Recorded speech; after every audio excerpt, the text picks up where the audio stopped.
Welcome back to the Anglotopia Podcast, the weekly podcast where we discuss everything related to British culture, history, and travel. This week, we have a special guest with us, author Tom Salinsky, who has written a brilliant new book about the classic British sci-fi comedy Red Dwarf. So today, we're going to talk about Red Dwarf and British TV, which is one of my favorite topics. Red Dwarf came about during an interesting time for British TV, and its backstory is a great look at the development of 80s British sci-fi and comedy at the BBC. The perfect topic for a podcast.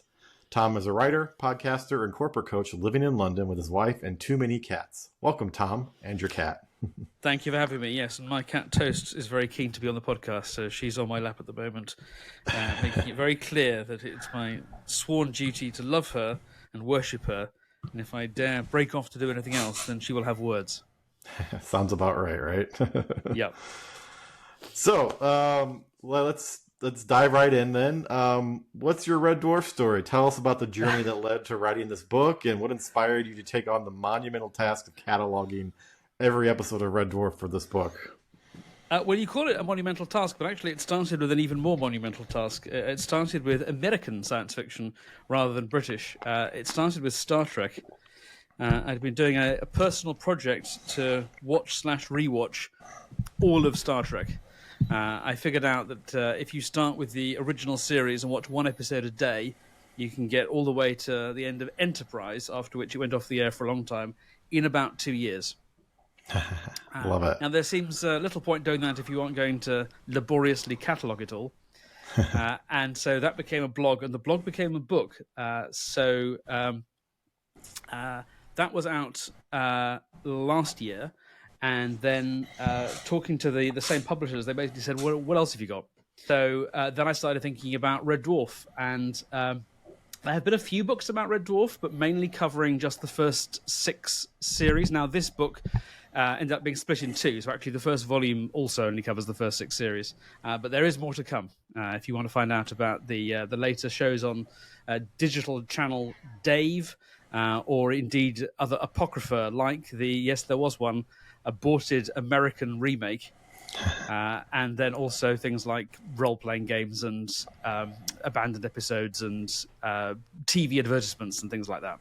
Love it. And I'm going to have to pick up your Star Trek book. I'm a huge Star Trek fan. I've seen every episode of Star Trek about a dozen times. So Yep. it's I even did my own rewatch a few years ago where I started at the beginning and went all the way to the end. So it's quite rewarding. It is. And what's interesting is when I did it a few years ago, I hadn't actually watched Star Trek all the way through since the 90s when and peaked Star Trek. And so it was a really interesting time capsule to experience it all again.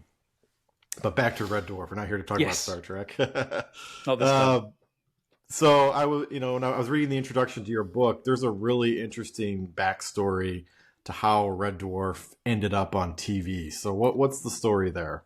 Without giving too many spoilers from the book. Sure. The BBC had a deep-seated suspicion of science fiction. So the writers, Rob Grant and Doug Naylor, were building their careers on shows like Spitting Image and other kind of sketch and comedy shows like that. But they had this idea for doing a science fiction sitcom, and the BBC hated the idea. So for a while, it looked as if it was never going to get made. But there was a little quirk of accounting.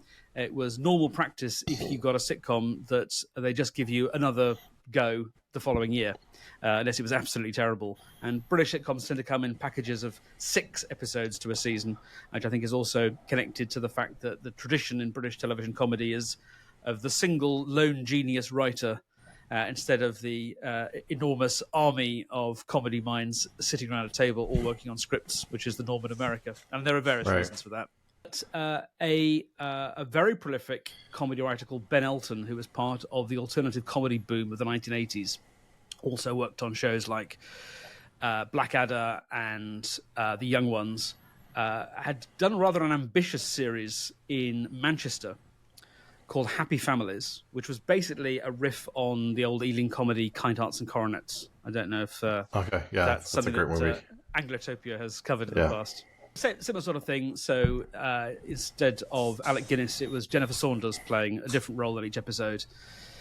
And it was a serial, so there was never any intention of doing a second series. But nevertheless, the BBC accounting just carried on as normal, and lo and behold, there was an entry in the following year's budget: Happy Families Series 2, a show that was never going to exist. But suddenly there was this little pocket of money available for the producer of that show to do something else. And he'd been working with Rob and Doug, and so he called them up and said, we might be able to do this in Manchester. And that's kind of, there are other stones in the road, but that's basically how it snuck past the BBC's deep, deep suspicion of anything even vaguely science fiction flavored. Fascinating stuff. So how did the idea come about? Doing a sci-fi show set on a spaceship? Like, how did that, who came up with that idea? Yes. Well, the other kind of tradition in BBC sitcoms, British sitcoms of the era, is the two men who hate each other but can't get away from each other setup. Yeah. So you have, for example, Porridge, which was set in a prison starring Ronnie Barker, he and his cellmate. You have Steptoe and Son, which I think was remade in America as Sanford and Son. But same basic idea, father and son, rag and bone men who can't stand each other, but the economics of their situation forced them to stay together, and so on and so on. So that was the germ of the idea in terms of the traditional sitcom shape. But Rob and Doug were science fiction fans, and they were particularly inspired by the film Dark Star, which was a student film project for Dan O'Bannon and John Carpenter, both who went on to much greater things. One little detail about that, I think this is in the book, is that they made this student film about this spaceship going around blowing up suns, and this absurd alien, and this bomb with an interest in philosophy. And then a distributor came along and said, guys, this is brilliant. I think I can get it into real movie theatres, but you have to add an extra 30 minutes. And then ended up with, I think it was what John Carpenter described. He said, instead of going from the world's most impressive student film, we ended up with the world's least impressive professional film. I love it. There's a kind of grungy atmosphere. O'Bannon went on to apply that also to Alien, which he made in the late 70s. And that kind of truckers in space aesthetic. So they were also thinking about doing a more working class style of comedy than was traditional at the BBC. And so that's where all these ideas came together. They wanted characters who were at the bottom of the totem pole, they wanted them isolated, and they wanted to do something with science fiction. So that's from where sprung the idea of, okay, let's make it the last human alive. There's been an accident, he's been kept in stasis for 3 million years, and then the person most likely to keep him sane is the person he spent most of his time with, who is also his exact opposite. But they're both losers in their own way. And then to round out the cast, a loopy computer and a character who evolved from Lister's pet cat, because why not? I know, and I just love how the absurdity kind of just all clicks into place, and then it creates TV magic. Absolutely. Now, when Red Dwarf premiered, was it a massive hit right away, or was it a slow burn? It wasn't a massive hit. The first episode got decent ratings, and I think there was some interest in this new show, whatever it was, and then it just sort of ticked along. But it started to gather a fan base, and the commissioning editor at BBC Manchester recalls seeing a young man on a train wearing a Red Dwarf T-shirt sometime during the first series going out, and he realised that this must have been somebody who'd made it himself, because there was no official merchandise. So that suggested a certain amount of grassroots interest. And then it's not entirely clear how this happened, because the first series went out in February 1988, and the second series went out the end of the same calendar year, which is very fast. Yeah. And my researchers weren't able to uncover why this was. So it could be that an outgoing commissioner wanted to give it a chance, or possibly an outgoing commissioner wanted to throw his successor under the bus by committing another £1 million+ to an obvious turkey, or it could have been another accounting error. Who knows? But they were able to get 12 episodes done in less than 12 months, which is a lot, and that's where it began to start gathering some momentum. So now, correct me if I'm wrong. Is this the dark period when Doctor Who was not on the TV anymore? Just coming to the end, yeah. So okay. Red Dwarf started in 88, and then Doctor Who went off the air in 89. So there's just like a 2-year overlap, and then we into the wilderness years. So then that's like you're right. That's the kind of the BBC that sort of shows the BBC's attitude towards sci-fi. Yeah. We don't want this. Yeah.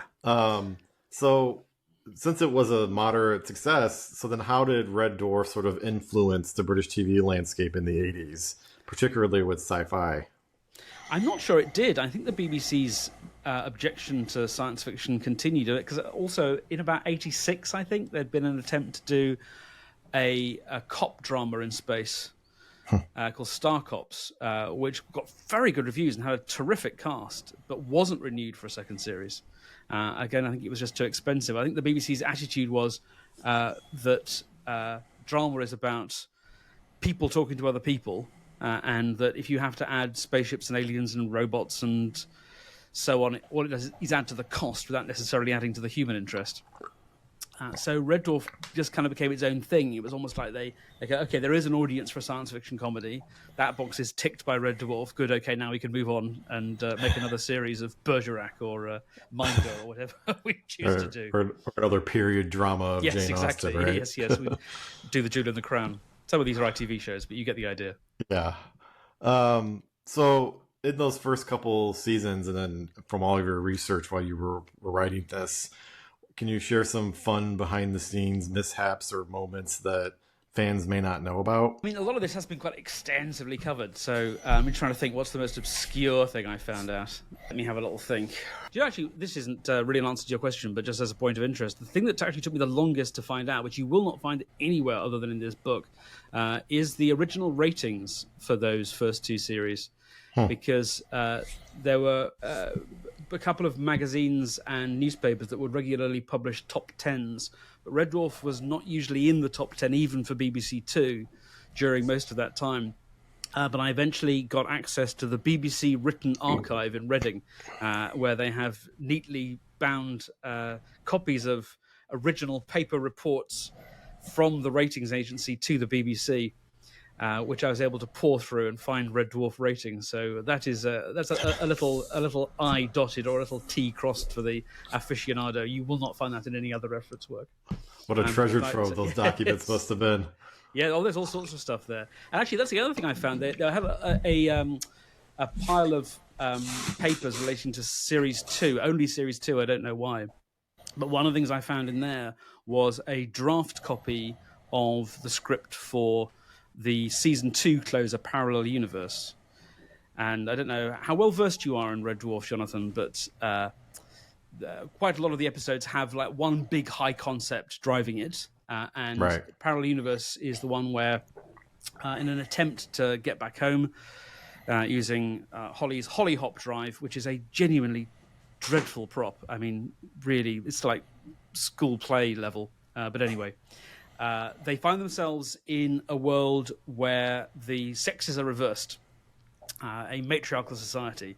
But they find another Red Dwarf and they find female versions of themselves. So that was an interesting casting challenge, apart from anything else, having to find actors who could play all those same familiar characters. One of whom, Hattie Hayridge, playing Holly the computer, then took over the part from the original actor Norman Lovett for the third series and onwards because he decided he didn't want to do it anymore. But the way this plays out on TV is that we don't know who's on board the other Red Dwarf until we board and the door opens, and then you have Dave Lister looking at what is Lister's other Lister's first name? I can't remember. And Arnold Rimmer looking at Arlene Rimmer, and you see the alter egos for the first time. In the original draft script, there's several scenes of the alternative Red Dwarf first making contact. So we've seen all that before the crew has seen it. And I can't understand why they did that. They want to get us familiar with this new version of the world, but it's so much better holding that back and keeping it as a surprise. Yeah, I have seen Red Dwarf. It is one of my favorites, but it's been a while. Yes. So, I mean, being that the seasons are rather short, it's not like a monumental challenge, but what challenges did you face while rewatching this and then analyzing every version of the show from broadcast to the remaster? Because I believe you watched the DVDs, you watched the commentaries and all that. So you watched every episode several times for this. Yeah, that's right. Yes. So with the Star Trek watch through, because there were over 700 I had to get through. It really was just watch each episode once, write down some thoughts about it, and that's going to have to do. And then just, for the book, tidying up the prose a bit. But yeah, for this one, I wanted to go through it in more detail. So in particular, the very first episode, they shot and then edited and then realized that it could be improved. And then they had a pickup week where they were going to do some extra bits and pieces, and they ended up doing quite a heavy rewrite on that first episode and re-recording quite large chunks of it. But on one of the DVDs, there is a version from that first recording only. And then, as you say, there was also an attempt to remaster them in the 90s. Not wildly successful, and the remaster versions are actually harder to come by now than the original versions. And there are various commentaries and so on. So yes, with that first episode in particular, I think I watched the broadcast version with the cast commentary, the remastered version with producer's commentary, the original version, and the original version with writer's commentary. So I think I know that episode pretty well by now. You can probably recite them. Pretty much. The DVD also has a Japanese dub, but I wasn't sure that would teach me anything new. Well, you never know. Like I was watching a video the other day about how in Japan for the TV show King of the Hill, there's a debate over which version of the show is better for them to watch. It's the Japanese version with the Japanese dubbed voices, or the English version with Japanese subtitles, because the voices are different than the characters. Right. So like it creates almost two different shows. I'm reminded of the story that the comedian who used to be known as Eddie Izzard, now Susie Izzard. But this is somebody who's an English comedian, very ambitious. And one of the things he wanted to do was perform in different languages. So he taught himself French initially. I'm saying he because that's how he identified when this story took place. He taught himself French in order to go and perform in France. And his shows went very, very well. But the one thing that they didn't respond to at all was his impersonation of Sean Connery. And it was eventually pointed out to him that in France, almost all American films are dubbed, and they have no idea what Sean Connery sounds like. Love it. So Red Dwarf has a bit of a cult following, I know, among Anglophiles. And it almost didn't get made, based on the story you told us. Why do you think the show resonated so strongly with and grew that cult following, despite its kind of initial, it wasn't a runaway hit? I mean, I think both comedy and science fiction tend to grow their own subcultures, science fiction especially. But around this time, this is kind of the tail end of this, but this alternative comedy boom in Britain had really changed the way that comedy was seen on TV, and it created this tribalism. So the alternative comedians, Rick Mayall, Adrian Edmondson, French and Saunders, people like that, were creating a new way of doing comedy, and that was setting itself apart from the comedy of my parents' generation. So that tribalism, I think, was one of the things that really helped. So Red Dwarf has a bit of a foot in the camp of some of the older styles of comedy, but because it has this science fiction setting, it feels very fresh. And then that brings on the science fiction fans as well, who are starved of homegrown science fiction on television. Because, as you say, Doctor Who's going off the air. It had already been cut to 14 episodes a year. We used to get 26. But from 1986 onwards, we only got 14. So there just isn't very much out there. And that hunger, I think, means that people find it and they love it, and then it's theirs. And it's the thing that we understand and you don't. And that's what creates these subcultures. Yeah, and I've been deep in these subcultures, especially at fan conventions in the U.S., where you'll be in a room full of people who can quote every line in every episode, and you're like, these are my people. And I think that what's fun about these quirky sci-fi shows is because genre lends itself to those micro fandoms. Yeah.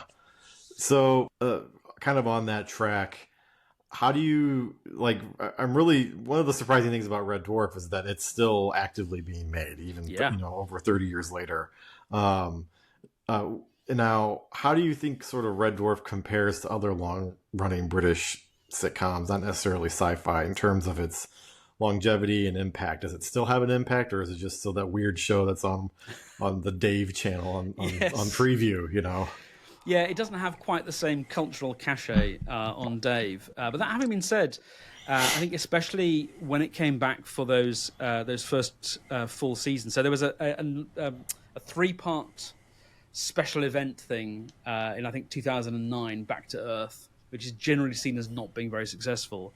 But then they just kind of went back to doing it the way they'd been doing it at the BBC, series of 6 episodes, recorded in front of a live studio audience and 30 minutes long. And Dave went to town to really try and publicize that. And it was quite a big deal. And the ratings for a digital channel were pretty spectacular. So I think it proved there was an audience out there. And maybe it did better because it was a little bit of original programming from Dave that was basically a channel that existed to do reruns of old comedies.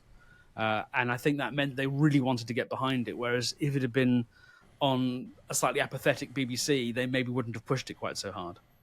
But even since then, the whole landscape's changed. I don't know about you, Jonathan. I don't watch broadcast TV anymore. Even when I'm watching the BBC, I'm watching iPlayer.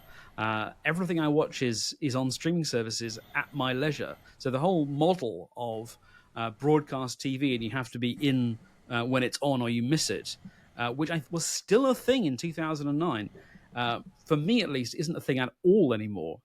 For me, it's all just a jukebox where I pick what I want to watch when I want to watch it. Well, and we're the same way. We pay for Hulu Live so we can get live news, and that's it. Yeah. Like I can't think of the last time we watched a TV show live when it aired. It's just not something we do. I have my own Plex server, so I have my own queue of things that we're going to watch when we want to watch them, and it's my own private TV channel, and has a very large library of British TV, all acquired legally. I'm pleased to hear it. And I'm reminded that so Red Dwarf is still going on Dave, and now it's called You and Dave for some reason. They had this weird rebrand,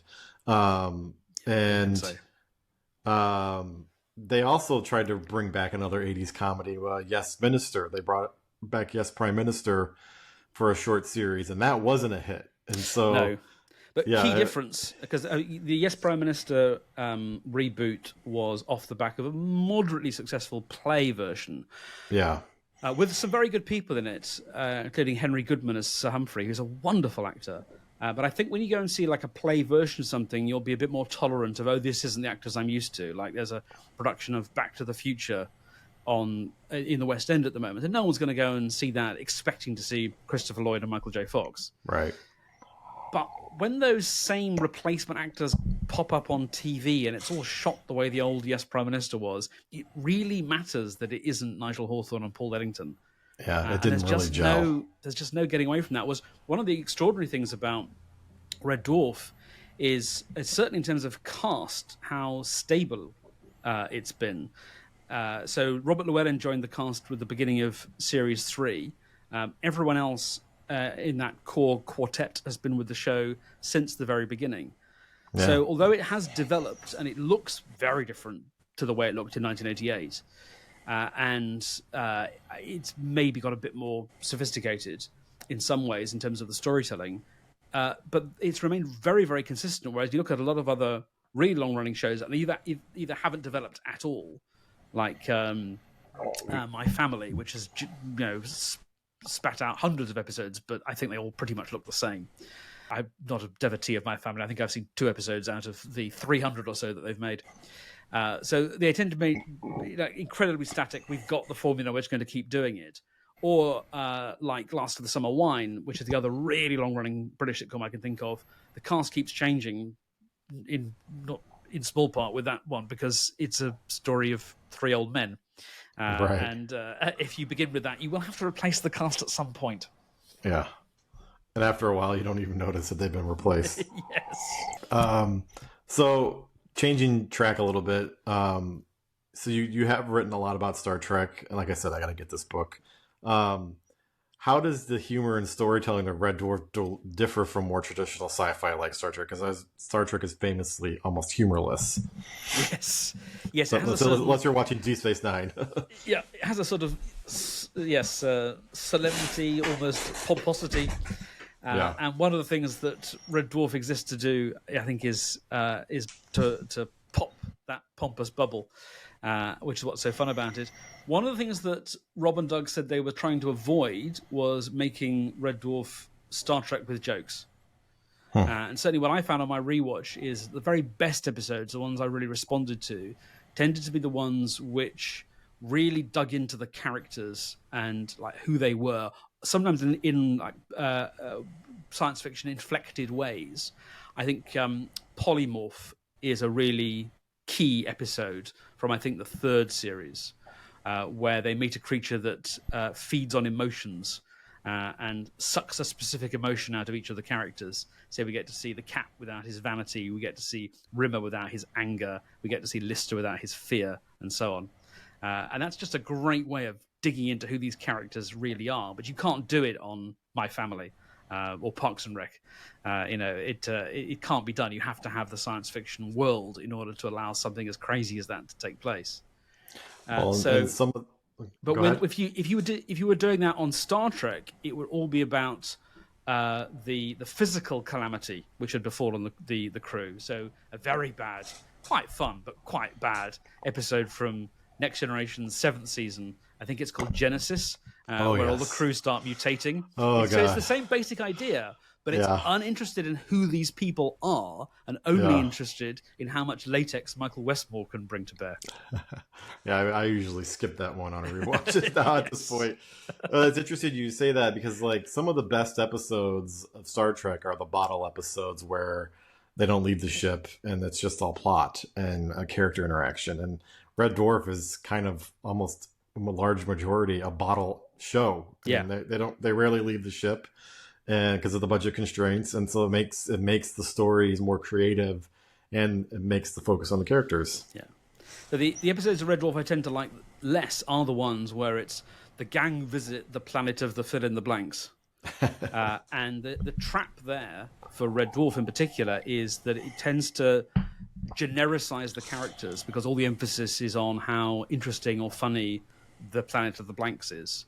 But the secret sauce for Red Dwarf is that these are 4 such incredible characters, and anything which allows us to see new sides of them, I think, is what's really going to pay off. So quite a popular episode with many people, but not with me, is Backwards from the beginning of Series 3.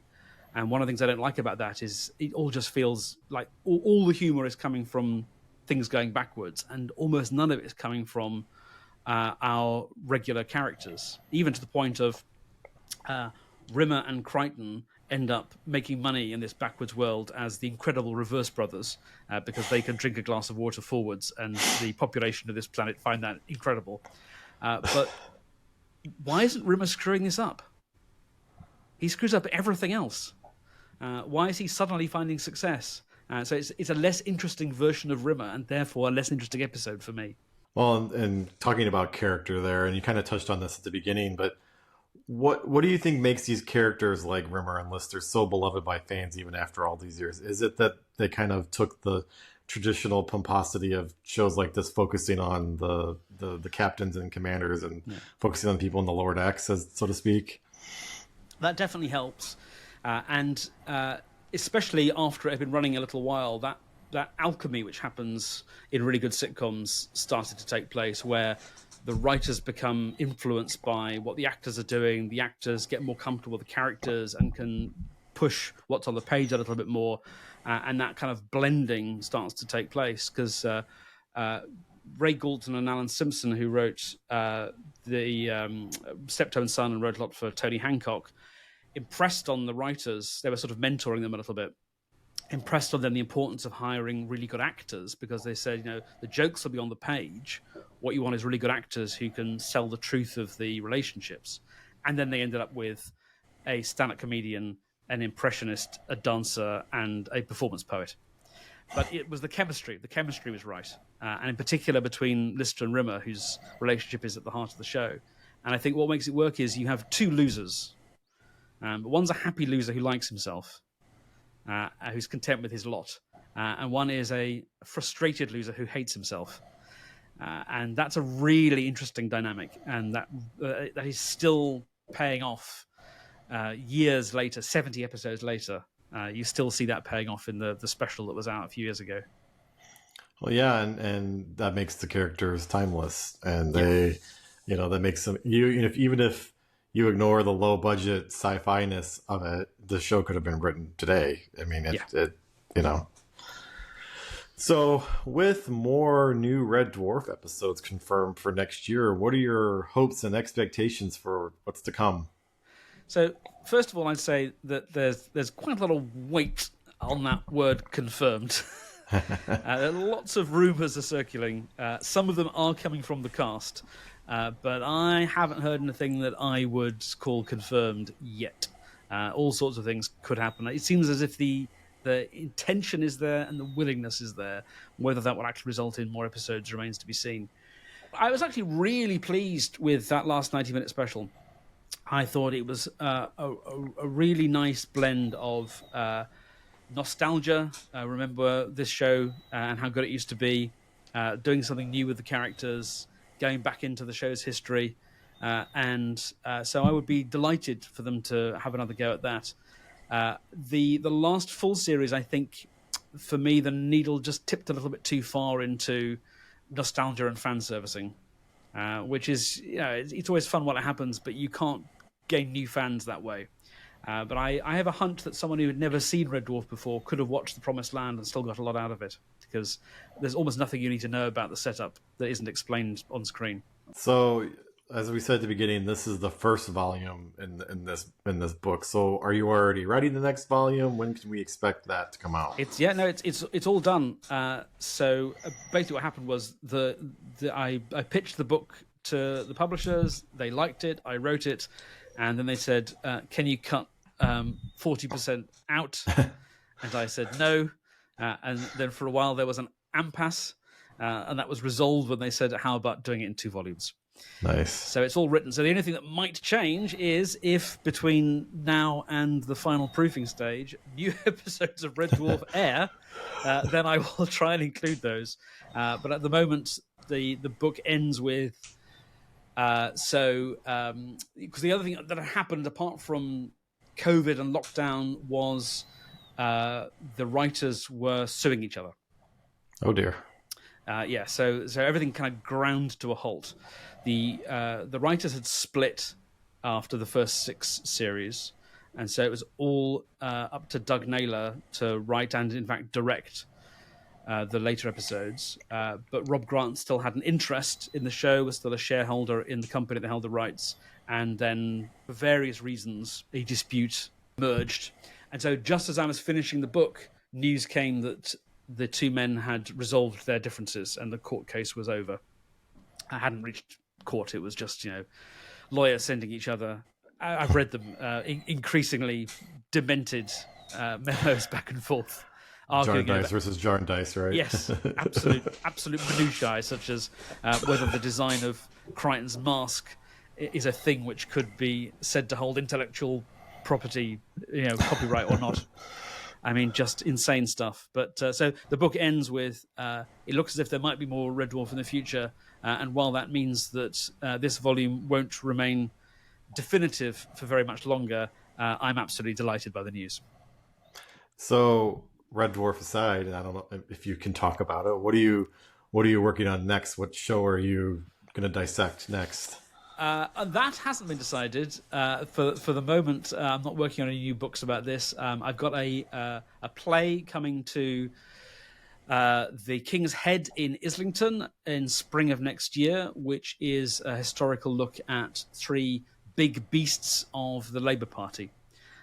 So 3 men, Tony Crossland, Roy Jenkins and Dennis Healey, any of whom could have been leader of the Labour Party, in practice none of whom was. And it sort of asked the question, well, what might have happened if they'd been able to set aside their personal differences and one of them had become leader?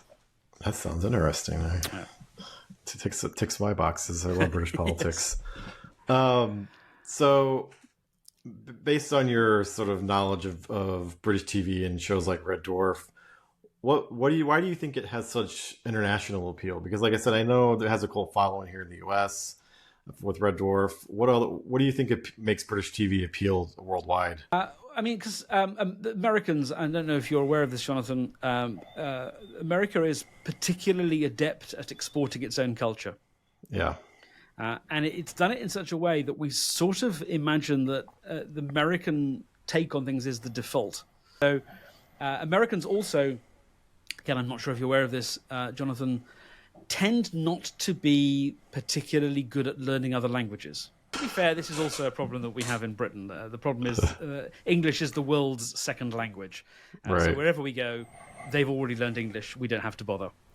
Why that is, we won't get into. Yeah, exactly. Yeah. So there are going to be amazing comedy and drama and reality and other things. Amazing shows made in Finland and Iceland and Saudi Arabia and Bangladesh and so on. But you're never going to see any of them on American screens because if a company is interested in them, they'll just buy the rights and do an American version. But with other English-speaking countries, with Australia, UK, New Zealand, Canada, that problem doesn't arise.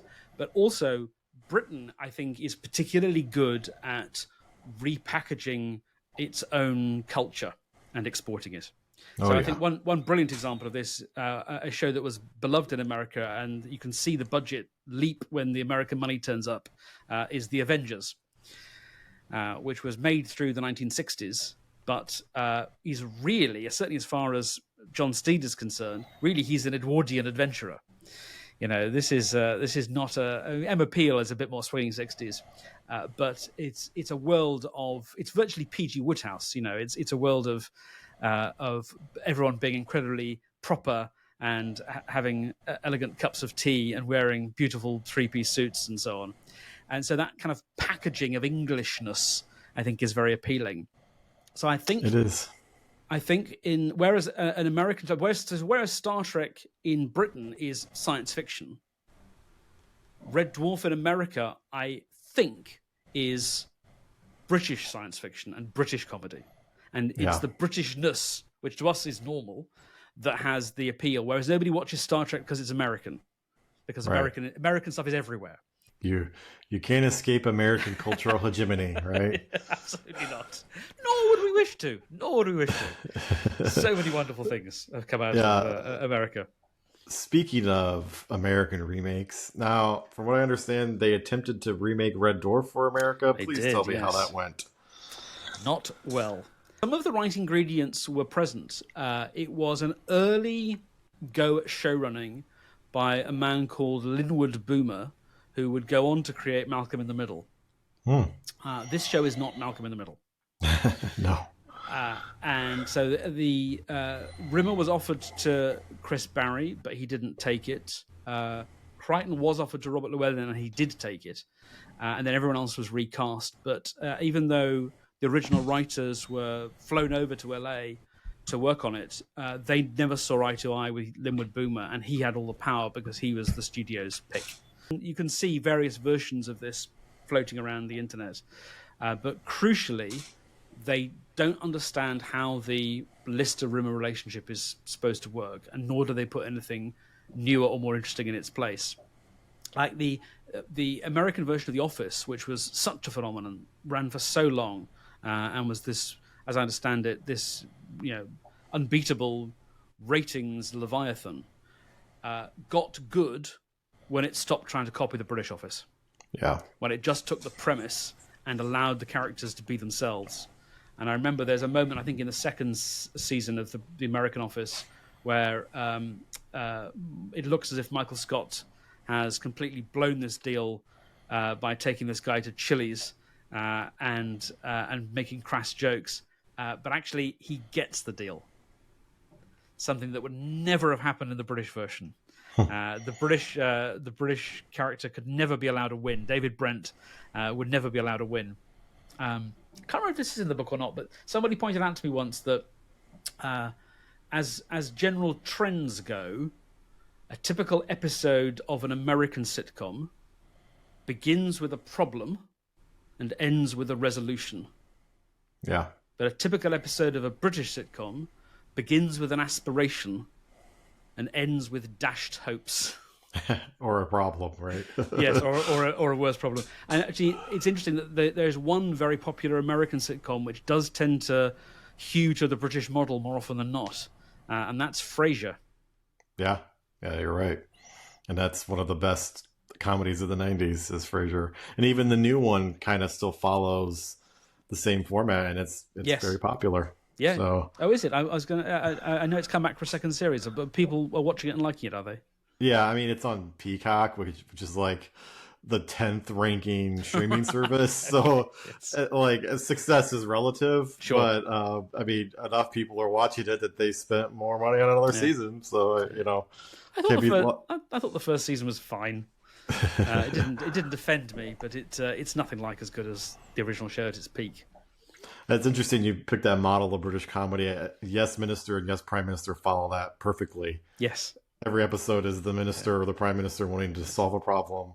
And by the end, usually, the exceptions are even funnier when it doesn't happen. Yes. Usually, it's Humphrey stopping the thing from ever happening. But the episodes where they turn the tables on Humphrey are my favorite. Yeah. And that's Jeeves and Wooster as well. It's Jeeves getting Bertie Wooster out of scrapes by humiliating him maximally. But all he can do is say thank you because he has got out of the scrape. Similarly, with Sir Humphrey, he manages to solve the minister's problem, but at the cost of the thing he actually wanted to do being taken away from him forever. Well, and you can't get two better people than Hugh Laurie and Stephen Fry going back and forth. Jeeves and Wooster is always at the top of my list for people who like watch that. It's great. Yes. So for my last question, and this sort of a fun freeform answer, for fans of shows like Red Dwarf and other cult classics like that, what are some other British comedies they might like to watch? I rewatched Bottom recently. And I remember when it first came on thinking, this is like the Young Ones, but not as good. And I missed the wild surrealism of the Young Ones. Watching them both again, I think Bottom has dated better.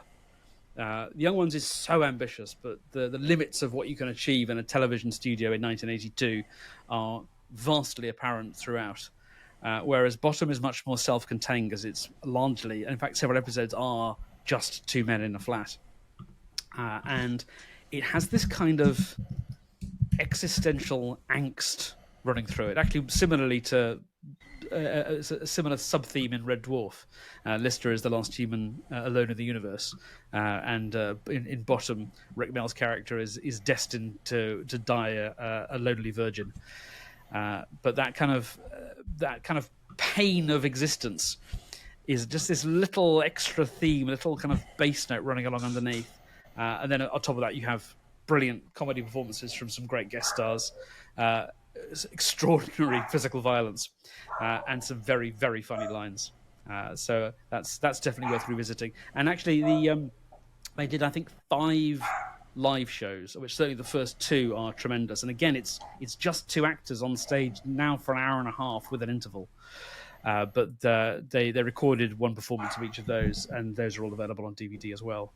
There is something very special about seeing 2 really top-class comedians who are also great friends, just enjoying being on stage with each other in front of an audience. Yeah, and when those casts align like that, like I said, we've already talked about Yes Minister ad nauseum, but like with Yes Minister, I mean, it's literally the perfect cast for the perfect time. Red Dwarf, perfect cast, and really. The appeal is you just want to see these people interacting with each other. Yeah. Saw the actual story. Yes. So any other shows you'd recommend to cult classics? What else leaps to mind? I mean, how obscure do you want me to go? More obscure the better. Got to make these fans work to find these shows. I'm not sure how good it is. I've got vague memories of a Channel 4 sitcom called It Takes a Worried Man. Never heard of that one. Written by and starring Peter Tilbury, and the gag I remember enjoying most in that is his psychiatrist played by Nicholas Le Prevost, who's a lovely actor, and the running gag was that Peter Tilbury would come in and start trying to explain his problems to the psychiatrist, who'd say, "Oh, I know, it's awful, isn't it?" And then they use the rest of the session to tell his patient all about his problems. Interesting. I've not heard of that one, so I'm discovering new things. It's a Channel 4 sitcom again from the 80s sometime. Alrighty. And what about Chance in a Million? You ever watched Chance in a Million? I've not heard of that one either, so please tell me more. All right. So I mean, this was an early outing for. How about this for a cast? Simon Callow and Brenda Blethyn. Ooh, okay. Simon Callow plays Tom Chance. It's one of these sort of things that I don't know if American sitcoms have the same thing, but these are kind of quirky names where the name kind of informs some aspect of what they do for a living or their personality. But this is just a brilliant bit of comedy invention. Tom Chance is a man whose life is plagued by coincidence. Isn't that delicious? Yeah, so all the things you'd think, the audience isn't going to swallow that, it's too contrived, we'll never get away with it, is baked into the format. He's a man whose life is plagued by coincidence, and Brenda Blethyn is his girlfriend, and it's tons of fun. Same writers went on to do The British Empire with Chris Barry. I'm gonna have to find that one. Yeah.